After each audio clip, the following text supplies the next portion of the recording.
Christian, welcome to the Entrepreneur Next Door.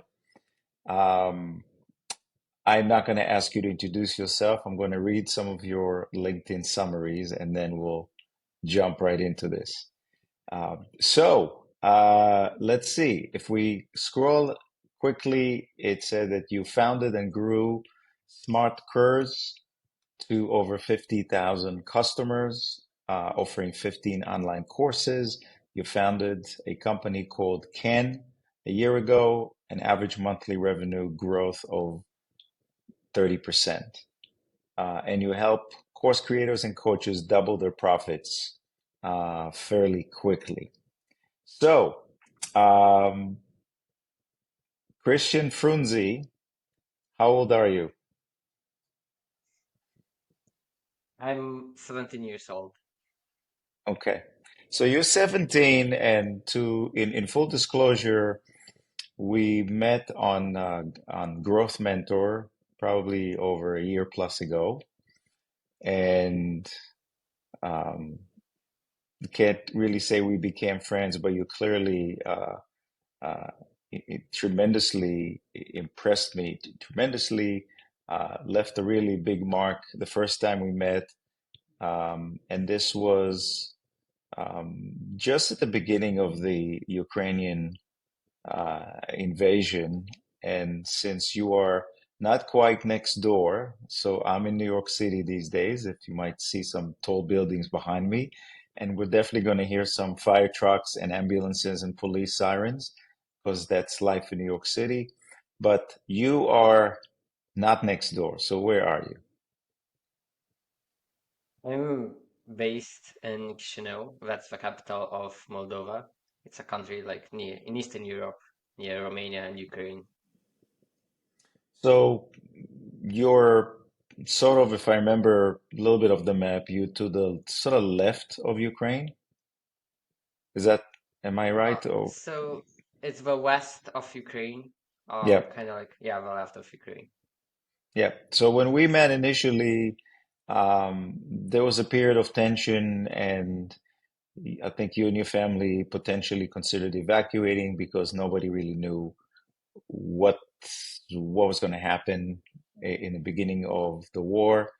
But it seems that at least you guys are okay. It didn't really spread beyond Ukraine, and I'm happy for it. We did talk and recorded a podcast, but we kind of wanted to wait it out and meet you again before we release it. So this is it, and a lot has happened since the first time I met you. So I met you when you were 16 years old, and one of the things that somewhat shocked me was when I asked you about your daily routine. You mentioned that your goal for that year was to read 100 books, right? Is my memory correct? Yeah, exactly. So a 16-year-old who is going to high school, um, and your goal of reading 100 books was something that I don't think, at least in the US, will be incredibly rare to come across someone at 16 who has that type of not just a goal, but a commitment to get it done. So, did you accomplish the goal? Yeah, well, in 2022, for the whole year, I read 107 books. So, and when we spoke both on Growth Mentor and later on, one of the things that I mean, all of us have been 16 at some point in our lives. And I remember at 16, our hormones are raging. You're in high school, and yes, the demands as a student are pretty high because you're approaching the end of your formal academic training. Um, and I was curious about how does somebody who's 16 who's juggling going to school, homework, uh, maybe dating, living in a different country than the US for sure. How did you get through it? So we'll go back a year ago before we catch up. Um, So I was and I still am in high school. I'm right now in my senior year of high school, and like our high school, from what I've heard, is harder than American high schools. We're learning a lot more stuff here. So I'm going pretty well. I'm studying very well in high school. I'm like top of my class. I'm getting high grades. Yeah, of course, I was learning data relatively before my businesses because I had more time, but that didn't really make a significant difference. Uh, in terms of like how did I go through it, it's like a lot of productivity stuff. Uh, like I just removed all distractions, social media. Like I didn't really play games, but I removed those as well. There are very surprisingly a lot of time if you try to find it. So, this is what you said is pretty amazing, right? You said if you clear your deck from distractions, you'll find that you actually have plenty of time to do the things you want to do. I'm kind of paraphrasing what you said, but tell me about your routine at 16. Like, so you set up a goal to read 100 books. What was your routine as a 16-year-old going to high school in Moldova? What time do you get up in the morning? And take me through until you go to sleep kind of quickly. So first of all, my routine changed since then. But then, like at 16, I was waking up at 5 a.m. For most of a year. I worked for 2 or 3 hours. I ate my breakfast and stuff, and then went to school. Uh, then I got home or late in the year when I got into like my new studio, I was going to work until 6 p.m., something like this. Sometimes gym and then home and going to bed at like 9, 10 p.m. Then like reading 1 hour in bed and then like I was sleeping 7 to 9 hours per night. So you finish school and then what about homework? Oh well, like I can't really remember the last time I actually did homework. Uh, because I usually do my homework in class, and by that I mean I just try to predict what the teacher is going to give me as homework, and I just do it. Uh, and but also like in our school, this is like more like of a school thing. Homework is not really necessary. I'm going to a private school, and this is like the rules are a bit different. It's like a Finnish school, and in Finland, homework is not necessary. So yeah, I'm lucky. So do they give you tests to check your Yeah, of level course. of skills? They give us a lot of tests, and the tests are relatively hard. And by the My way, school is still in top 10 in the country. hmm. And I tend to agree with you. Since I grew up in Israel and then I raised kids in the US, in many countries the requirements in terms of schooling are much tougher than what US students go through. Um, they are very tough, but they're tough for a reason, especially if you're in a small country. It's preparing you for independence, for education is the number one thing in every small country because everybody recognizes that you need to be educated to give yourself an opportunity at a better future and to be productive. Um, so it's interesting that yeah, while your school homework is not that important, whatever assignments you would get, you would still do them while you're in school, so that when you finish school, you're working on whatever you wanted to do, right? Your own personal goals. And so you're an entrepreneur. When was the first time you decided it was time for you, or it was the right time to start a business? When I first started, I didn't really think of it as a business. It was more of a side hustle. And then with time, it slowly transformed into a business. And it wasn't like a specific moment of time or like an eureka moment where I like thought of I am like an entrepreneurial businessman. I it was the pandemic, so the lockdowns just came. So and then I was 14 at the time. I had a lot of time and I didn't really want to waste it. So I decided to do something productively. Um, so I searched on Google how to make money online, of course. Uh, and I like saw an article where it was like 100 ways to make money online. It was like dropshipping, whatever. Like the didn't really make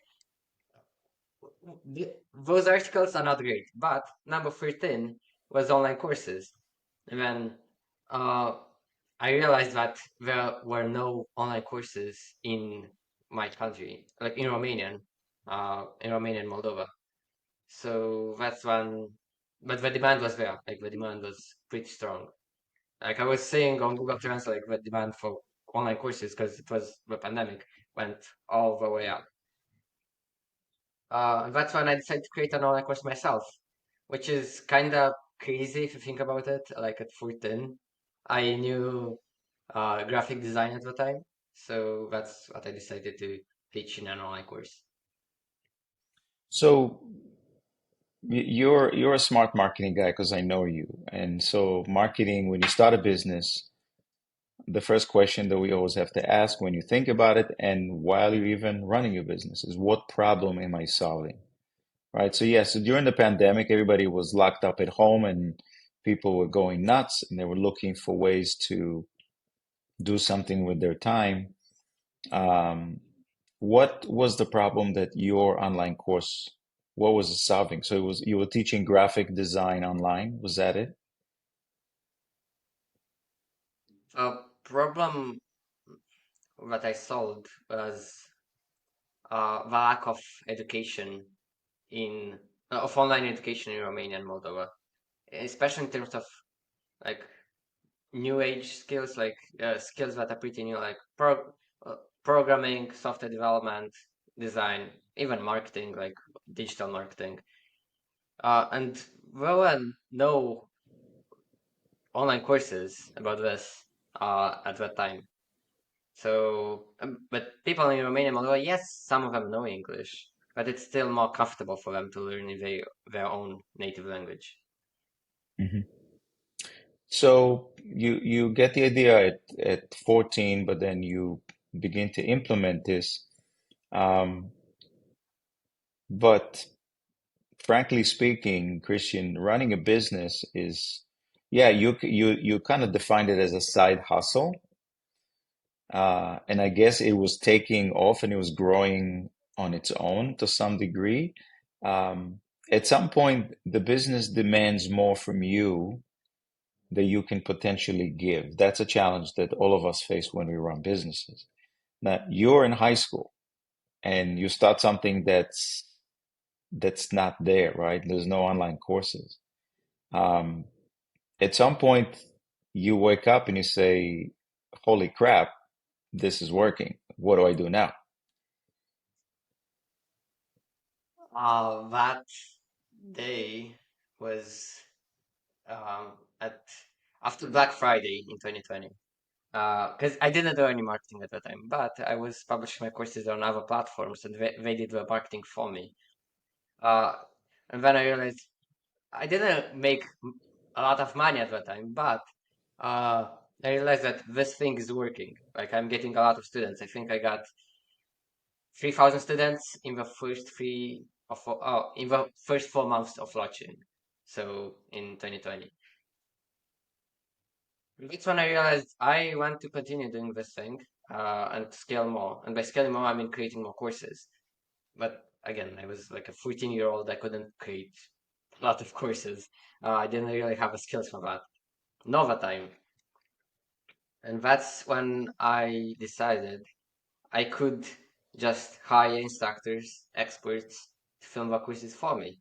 And this is when I started approaching this as a business because now like I had almost employees, like there are freelancers, but still employees under my belt, which I had to manage. At 14, I was still 14. How did you, so did you pay them a salary or do you pay them based on an income you were generating? Um, I was paying them based on uh, it was basically a salary. It it worked like depending on the size of a course we were building and the importance of a course. Like each course has had its own price, and if they finish the course, like they would get a certain amount of money, and Hmm. then I got like full rights and everything.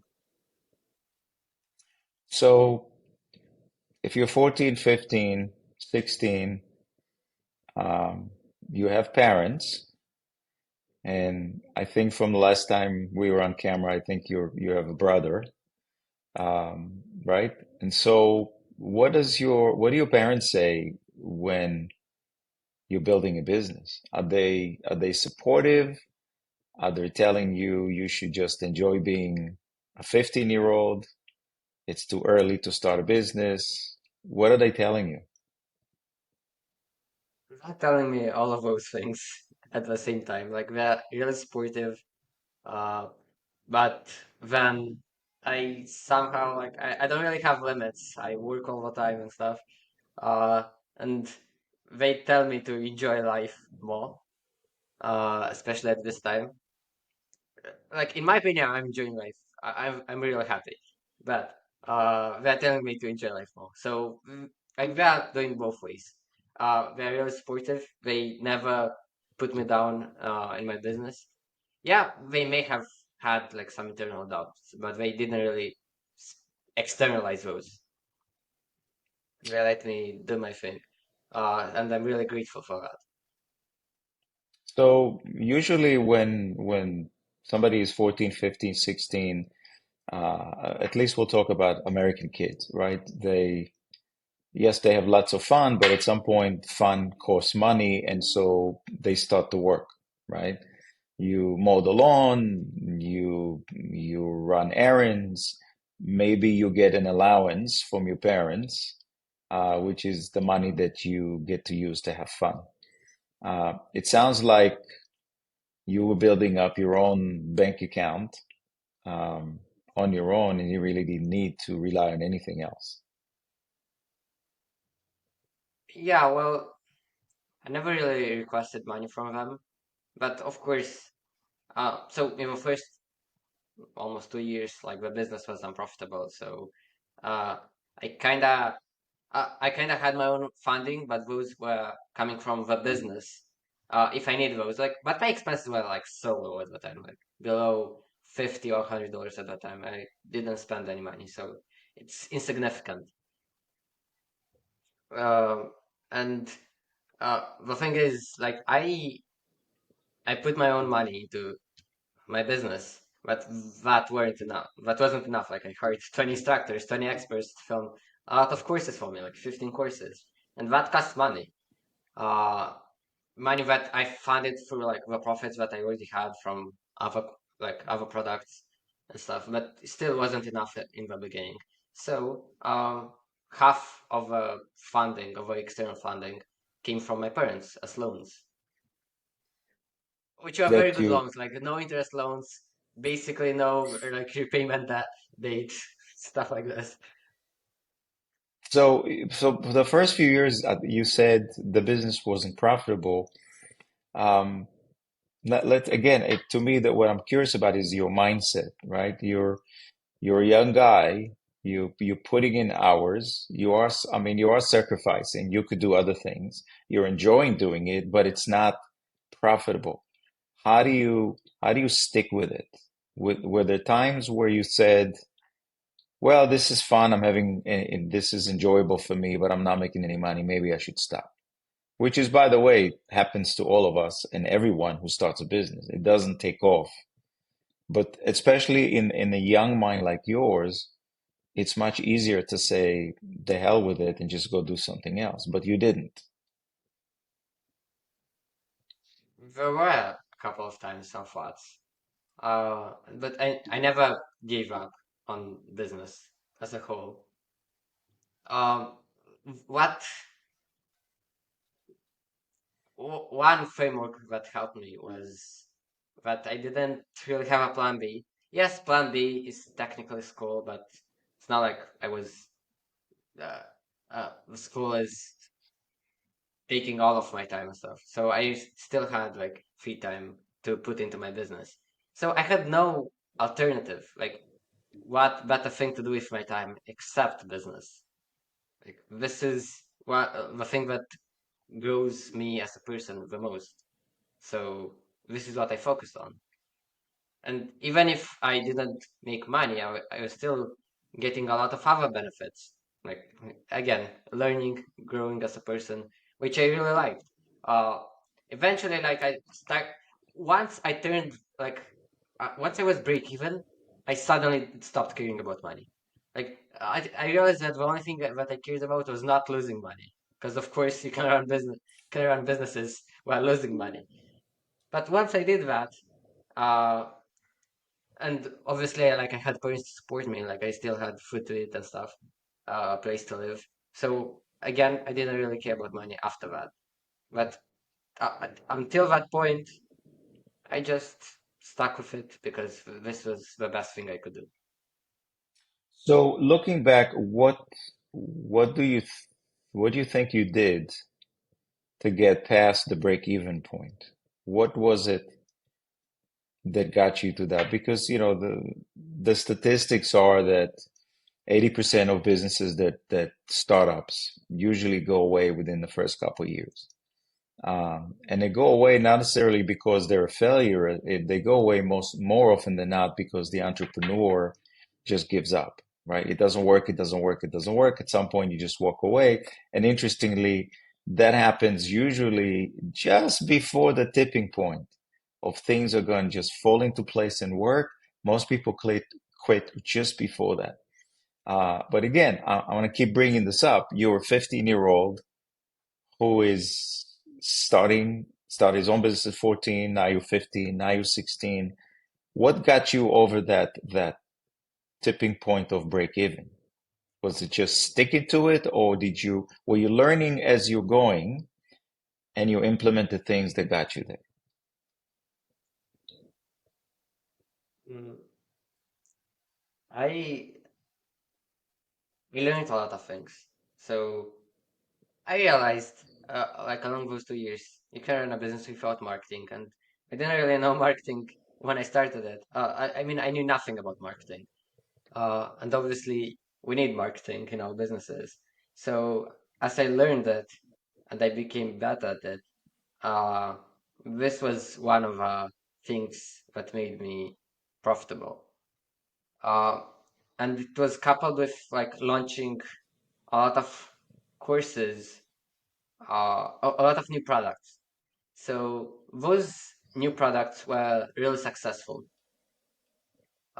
It was There was a lot of demand for them, and coupled with my marketing skills weren't anything like exceptional at the time, but they existed. So coupled with that, this is when we pushed past like the 12,000 students point. So in the first 2 years, we had 12,000 students, and then 1 year after that, uh, like we passed like the 50,000 students mark. So it kind of skyrocketed from there. So you said you didn't know anything about marketing, but then seems like everything else you do, you put your mind into it and you learn it. Which aspect of marketing do you think worked the best for you?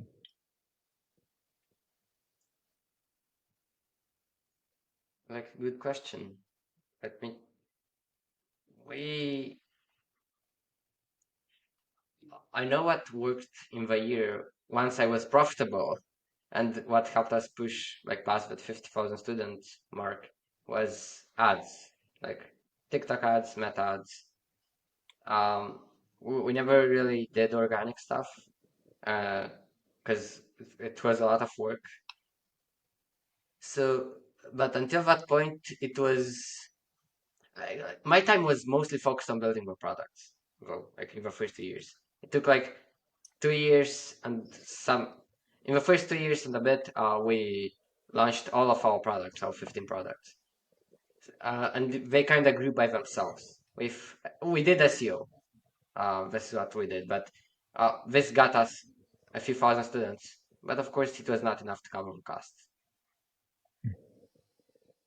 So Then just once like my focus away shifted from like building the products to like marketing, this is when I started getting my students. so for people that are listening and watching us, your business is online courses, and um, to anybody that is thinking about it, it's not necessarily that easy to create that business. I mean, you could say, "Oh, I have an idea. I have an idea to create an online course on how to fix broken cell phones," right? Doesn't make a difference. Um, you can create the content, but creating the course and in a way that keeps your customers, your student engaged and walking them through the progression of learning and testing and learning. This doesn't happen just because you think about it. It's actually, I mean, I've looked into a few different things and worked with some people that have created online courses. Um, it's not as easy as it sounds, is it? Maybe for you, because things seems you stick your teeth into something and you immerse yourself, you figure it out and you get it done. But from the outside looking in, unlike courses, yes, it's a great way to make money when people pay you to subscribe and buy the course. But the mechanics behind it, the logistics, it's not like you snap your fingers and it happens. Am I right or wrong? Yeah, you're definitely right. Uh, what I was lucky at the time because there was a strong demand. I mean, not like I chose this opportunity. So there was really strong demand in the market. So initially, courses sold without me, but eventually, like uh, there are just as many people who are gonna search for you and buy your courses with no convincing needed. Like these are just like 1% of your buyers. You want to like if you want to grow, like you need to market and sell and convince people. And this is like a whole system. And then you gotta keep them happy. And this is like a whole another system, which is really complex. If you have one course, but then like if you have 15 courses and like 20 instructors, it's getting harder and harder. Mhm. So I mean, just something occurred to me. It's somewhat negative, but I think it's practical in the online course business. Um, let's say I buy your course. Let's pick graphic design, right? I live in Romania. I want to learn graphic design. I buy your course or I subscribe to it. What is stopping me from sharing my login credentials with my friends and they can take the course and not pay for it? Nothing. Like you can't do that. You can certainly do that. I This is a big issue, and I never wanted to focus on it Mhm. because it's it's again like Netflix. It's a growth hack. People just know about it. Um, it's yeah. They're now starting to crack down on passwords, Netflix, and they're getting high profits. That's cool. But I wanted to grow sales, not stop people from educating themselves. I want to get more people educating themselves. And if this is the mission, then why am I like cracking down on password sharing? Yeah, and look, I think it's a brilliant approach because people tend to get paranoid about, oh, I'm going to lose revenue, so uh, uh, let me put in things into my system that will prevent people from either doing it, which makes your platform much not user friendly if you put all those things into place, right? But beyond that, I like what you said, and I think it happens more often than not. At some point, the inconvenience of having to log in when someone else has credentials, and maybe I'm maybe I'm further along in the course, and then my friend starts, and then they're only on chapter two, and then when you log in, it shows you what's the last chapter. It becomes, if the course is really that good, I think it would sell itself, right? So people would say, you know what, this is actually productive. Let me get my own subscription. Yeah, well, we made our courses as cheap as possible. Not we could sell them for higher. Like alternatives were like 50 times more expensive. It was the cheapest alternative. And our, of course, I'm biased, but ours was better. And uh, like people who password shared 10, $20 courses, I mean, then we're not going to buy anyway. So why crack down on that? Yeah, good move. So, at some point, this is looking at your numbers, you're profitable. I mean, having 50,000 customers, students using a platform is very impressive. But then there's also the customer service aspect, right? People can get stuck. Some things happen. How do you handle the support piece? Even though you could say my platform is so good, it doesn't break. It's not the platform that causes problem, it's the users, right? Some people just don't know what they're doing and then immediately will blame the software. How do you manage the service aspects, which to me has always been the most important piece, even if you don't need it? But at the point that you need service, you want it to be done the right way. Yeah, well, um, my audience was pretty tech savvy because we were teaching like software development, graphic design, like people who like knew at least to use like computers and stuff. Uh, but of course there were questions for like subject specific questions. If someone had a question about their courses, the instructors were there in the like Q&A section answering all of the questions. For like platform specific questions, uh, I eventually like hired like a assistant to help me with all of those questions that I write, and that Mhm. pretty much solved it. We were getting like less than 5 questions a day for like 50,000 students. That's not that much. Oh, impressive. So, Christian, I'm going to ask you really an unfair question, but maybe the answer will just pop into your head. You read 107 books, maybe not just last year, but whatever. Look, as a 14-year-old, you don't dream about starting a business and then the next morning it happens. You have to learn, right? You have to reach out to people. You have to ask questions. You're smart enough to go on Growth Mentor and ask experienced mentors to give you guidance. And I remember our sessions, you were pretty sharp about it.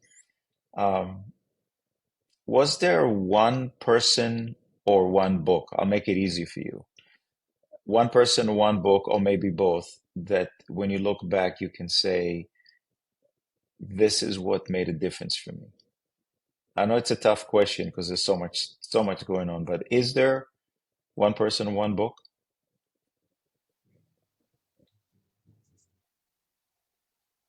It's like even like the best book I read only changed some of aspects of my life. It like not a single book was life changing.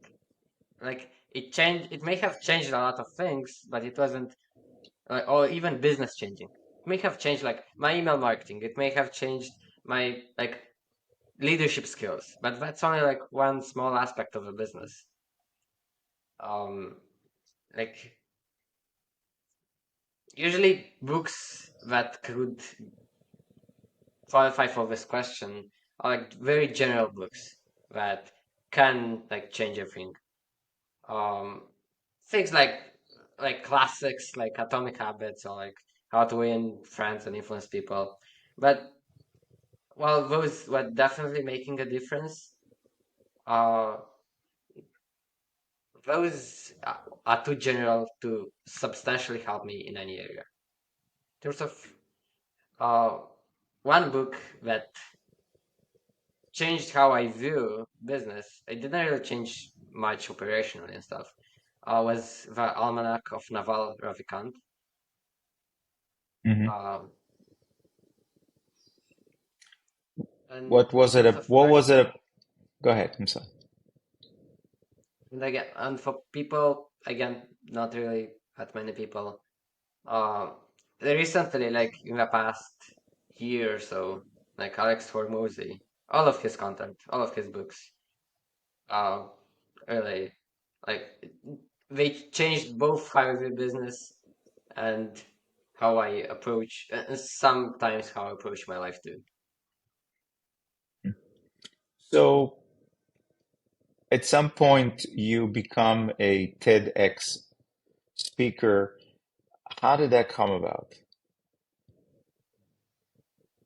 So I started getting invited to a lot of podcasts, events. I organized my own in-person events with like hundreds of people, uh, and basically like the whole city, like the much of a country came to know me through one way or another, like be uh, TV or like just ads, just by knowing my businesses.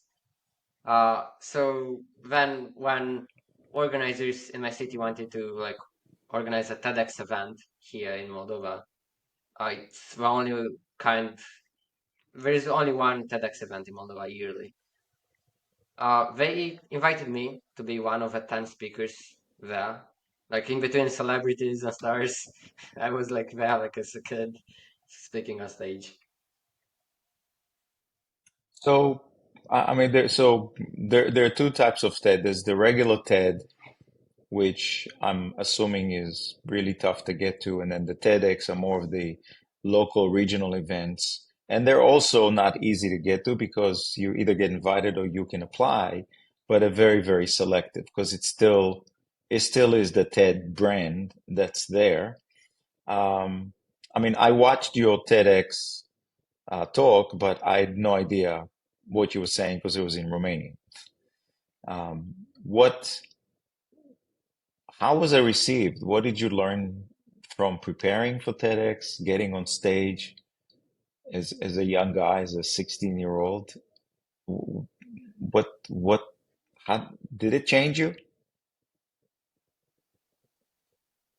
TEDx was a really nice experience from many different, like the biggest difference that TEDx had on me was something that doesn't really relate to like my speech or my like public speaking. It was as an afterthought, but that's another thing. TEDx, like the speech in itself was received very well. It was mostly inspirational because I I couldn't tell like a room of 300 unknown people how to like run marketing funnels because that wasn't relevant. So it was focused on getting people to start their own businesses, and by people I actually mean like teenagers, people who are thinking about it. And from what I've been hearing, like they did. Uh, some of them did because of my speech, because they realized they have nothing to lose, they have a lot to gain, and no one really stops them. So I um, I destroyed some of their limiting beliefs in that speech. So Uh, look, look, it's incredible to me because if you pay close attention to what you say and the words you use and some of the phrases that you use, it shows a tremendous amount of knowledge that you have acquired in terms that I can ask any 16-year-old in the US, what does the term limiting beliefs mean? And I promise you that 99.5% are going to look at me and say, I have no idea what you're talking about. Um, so by knowing the concept and understanding it, it tells me that you've taken the time to learn and educate yourself on different aspects of life, one of which is self-motivation and limiting beliefs. And Tony Robbins uses that a lot, but it's not his term. It's a psychological term. It's a motivational concept that we always talk about. Um, what advice would you give if you had to give one advice to any teenager who is listening to you about whether they should start the business or not? What would you tell Okay, if you're like a normal teenager, you've got nothing to lose. If you start a business and if it succeeds, then that's a big if. Uh, you've got everything to gain. It's if you think business is right for you, starting a business is one of the best things you could do. Uh, it's and then you just gotta stick with it. Yes, of course you care about money. Yes, money is important. But if you're a teenager, like your parents at least should support you in some way. So money is not that important, and that's great because you can focus on learning, you can focus on growing. This is exactly why like adults take investors and take funding and give parts of their business to other people who then sometimes come to control them. So you've got that advantage over them. Use that. So if someone came to you and said, "Listen, we watched you on a podcast. We came across your name. It seems like you're a smart young man. You've learned a lot. You build a nice business. We want to buy you out because we want to use your platform and your customer base to introduce different products to the Moldovan communities." Would you sell your business if somebody offered you a nice price for it? People did come to me and uh, try to buy my business, my smart course business. It was actually like competitors who like wanted. There are like bigger external businesses that wanted to expand into like Romania and Moldova. So this would have been a nice acquire for like business for them to acquire. Um, I didn't sell my business. I I I don't know if I can say this, but I signed no contract with them. Yeah, they were offering me $200,000 for my business. This was in spring of 2023, something like this. Since then, I already like that's when I had gotten like 50,000 students, customers, on my base.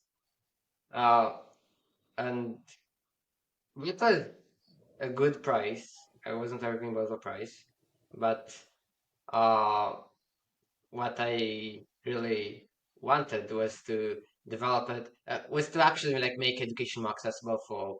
Like my goals have changed. I didn't really want to make as much money anymore. My second business was already making way more than my first business. So uh, the money from the first business wasn't that significant. And this is when I decided like the mission is better suited if this business stays with me. They wanted to raise prices, like I don't know, like any other business that wants to focus on profits. And that's okay. I mean, they can focus on profits if they want, but I want to focus on the mission of a business first. So again, you're using a term that many corporations spend a lot of money on, right? The mission, the vision. Um, Incredibly unusual for somebody who was 17 to think about the mission of the business. So what is the mission of the business? And again, you, in case somebody missed it, somebody offered you $200,000 for your business, which I'm assuming is a lot of money in a small country, and you said no. So, and by the way, if I was your business coach, I would have said say no because you've developed something successful, if they're buying it because they want access to your 50,000 customers, you already have that access. They already are loyal to you. There's nothing to stop you from introducing new products to the same customer base. So long term, the 200,000 is cheap. You're going to make 10 times more if you continue on the same track. So good for you for saying no. But what is the mission of a 17-year-old when it comes to business? What is it? The business mission, like the Smart Core's business mission, is to make education accessible for Romanians. Uh, and and by accessible, I mean as accessible as possible. Yes, we don't want to lose money, and we can't serve our mission if we lose money because we can't run our business. So it doesn't help. But there is a point where we could serve, we want to serve as many people as possible. And that includes creating more products because not everyone wants to learn software development. That includes marketing more because people need to discover us. That includes lowering our prices because no one can afford this. And this may include like other forms of, uh, eventually, like that may include other forms of education. Maybe not everyone wants to learn from courses. Mhm. That may mean a number of things, but this is the mission. So make it more accessible, allow more people in Romania to have access to educational opportunities to improve themselves. And one of the ways you're going to get there is by being able to lower the barrier for entry, right? To lower the price point, and maybe offer it for free as a starting point. So, Christian, if you um, do you ever think before you go to bed or when you wake up in the morning, do you ever project to the future and imagine yourself somewhere else? Or what are you doing? I mean, since you've been reading books and you're learning from the right people, if we listen to carefully listen to the words you use and the phraseology you use, do you do that? I mean, what's your, I don't want to use vision, okay? Vision's overrated. Where do you see yourself in whatever point in the future that you actually think about? Um, so depends on what time horizon we use. For the next like 10 years, let's say until 30. Uh, I'm seeing myself all over the place. I'm seeing myself traveling a lot, like business meetings, meeting a lot of people, doing business, running like the startups that I actually want to run. Uh, those are like techno. I've always been really passionate about technology, so fintech, uh, educational technology, like those are probably in between like those fields would be like my next business.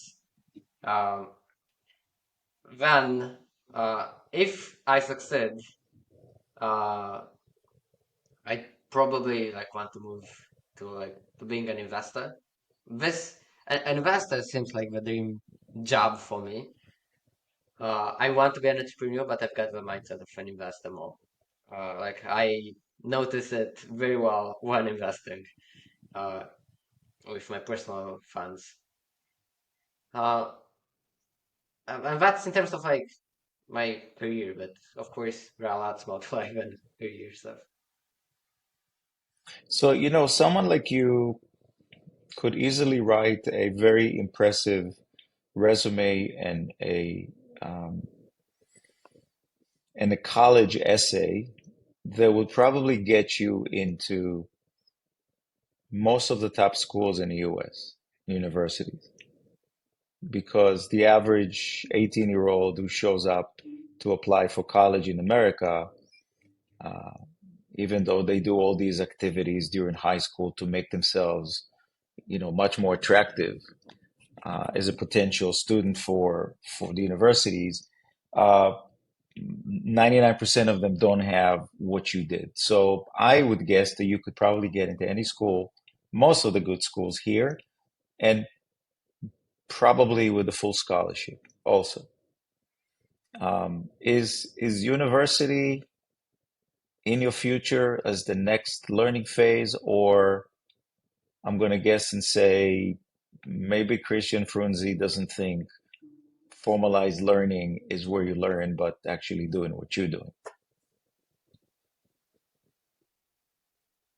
I am actually applying to universities, but that's not to learn. Formalized learning, I'm learning. Okay, formalized learning is helpful for some types of people, but for me, I know what to learn, and I know I've got the discipline to learn, so I can learn a lot of things and better things myself. What I am going for university for is the opportunities that I find there. It's like when you look at people, I don't know, Elon Musk, Zuckerberg, uh, all of those people that someone entrepreneurs look upon. If they didn't have universities, even if they dropped out, like yes, they dropped out, but even if they did, they wouldn't have had those opportunities without the university. Like Zuckerberg wouldn't have created Facebook without being at Harvard. Elon Musk wouldn't have met, I think, the co-founders of Tesla if he wasn't at Penn, something like this. Uh, and I get Bill Gates, same thing. Lots, lots of these stories. Yes, they all dropped out. Yes, they didn't think university was worth it after a while, but they already got the opportunities. And this is what I'm looking for. I'm looking to like Moldova is a small country. There are opportunities here, and the yes, online businesses are cool and all. But you don't really see multi-million or multi-billion-dollar businesses all online.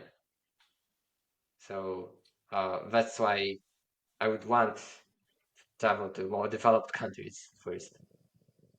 So is it US number one on your list or other countries?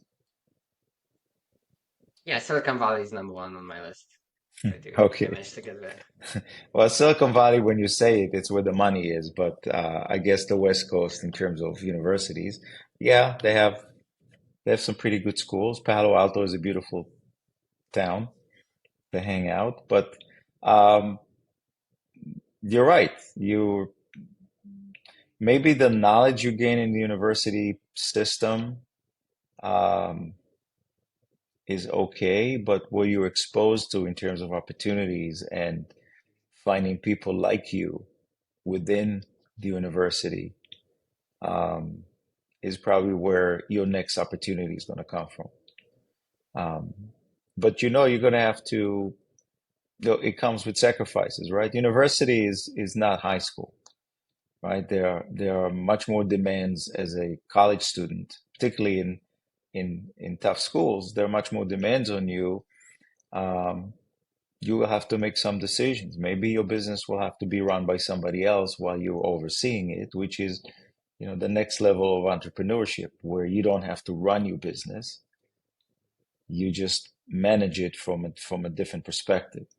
Um, I remember when I sit down with some of my prospective coaching clients, one of the questions I always ask them is, can you take off for 3 to 6 months and go on a sail around the world or go travel and your business will be okay? If the answer is yes, I can, then it's a real business, right? You have a team that runs your business as the owner, as the visionary, whatever you want to call yourself. You were smart enough to create that environment that doesn't need you on a day-to-day basis. So uh, I kind of wished for you that it's going to be the same case where whatever businesses you have going today will continue to run with you being in Stanford or Harvard or MIT, which is not Silicon Valley, but whatever school I think is lucky to have you because it'll be important. Um, so I asked you some of my rapid questions that I usually end my podcast with, but You haven't been in New York, right? You haven't been in the US at all, or have you? I've traveled all over Europe, but never been to like North America. So if you ever watch the New Year's Eve celebration in New York, which is a worldwide event where Times Square and the ball drops. If you stand there, there's giant billboards that are all electronic. Um, and if I gave you one of those and said, put anything you want on it in terms of a statement, a saying, what would you put on there for people to see?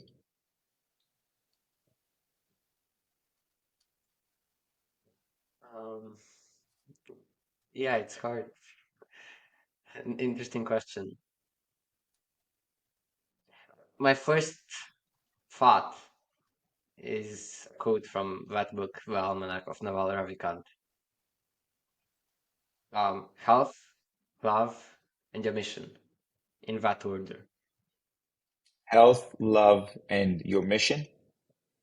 Yes. Okay. Um, my sort of wish for you, as incredibly impressive that you are, that you'll be able to juggle all three. And I think you put health first because obviously it's incredibly critical, right? If you're not healthy, mind, body, soul, spirit, you don't have the bandwidth to actually create the things you want to create. You'll get distracted by other things. The love piece, yeah, I hope that you'll find time to date and find that kind of love I also. don't mean like romantic love, I know, love. I know. I'm kind of joking with you because I understand what you meant by love. It's embracing everyone and everything around you, Yeah, yeah, and you're exactly. clearly somebody who likes to give back and see other people have opportunities. Um, but yeah, I purposely said that because I know you jump all over me. That's not what I meant. I said no. So um, Christian, this is again. I'm glad we got to do this this time because there's so much that has taken place with you, and your success continues to impress and grow. And anytime something major happens for you, just reach out and let's do this again. Sure, of course. Thank you so much for being with me.